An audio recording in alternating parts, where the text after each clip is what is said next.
I have a friend that loves to go and do prison ministry. And in prison ministry, it's something you always go in pairs. And one of the things that he loved to do was to tell the story that is a Jewish proverb about truth. And this is how that story goes. Truth, naked and cold, went into the village to tell truth. And truth discovered that no one would allow truth in the door.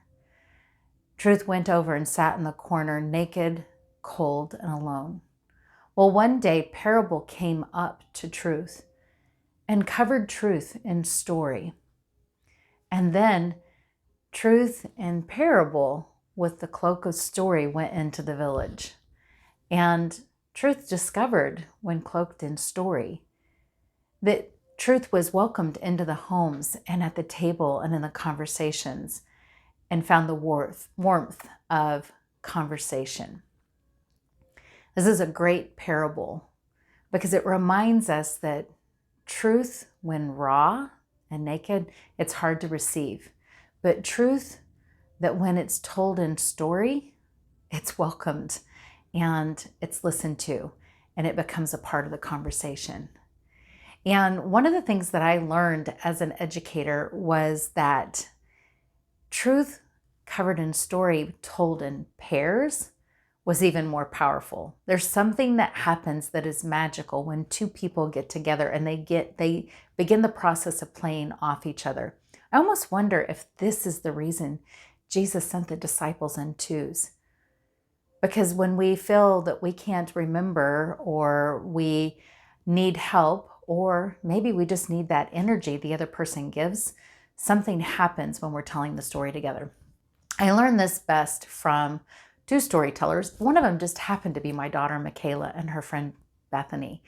And the year that they were taking my course, it was a hard year. It was a rough year. Honestly, it was a year that I didn't feel that I laughed much. And this particular group of students, they reminded me the gift of laughter, and they did it through tandem storytelling, the gift of two people learning a story together and telling the story together. There are times when we tell a story that we need to stay pure to the text because we have to guard the sacred word of God. But there are moments that if we know our audience and we know our audience already knows the story, then we can have the freedom to have fun and play with the story. And that is what a tandem storyteller does. So my daughter and her friend Bethany, they found that they were able to learn a story better if they read the story or listened to it together one time. And then they did the push through together.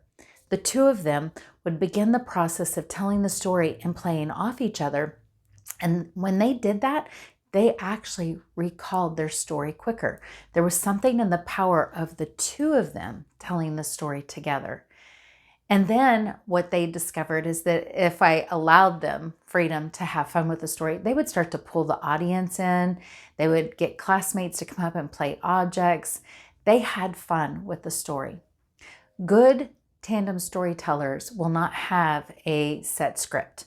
They will know the story and then play off each other. They'll interrupt each other. They will nudge each other and tease the other storyteller as they're having it, if they're having fun with the story. Now, if you have to stay pure to the story because the group doesn't know it, having somebody beside you and telling it, you can pick up and stay true to the text and still have fun with it and bring humor into it if you should want to, but stay pure to the word if they don't know the text. That's always important.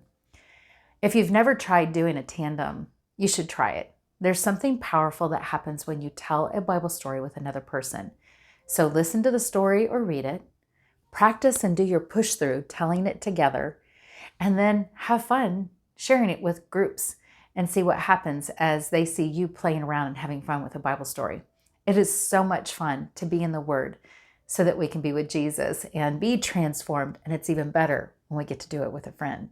Shalom, y'all.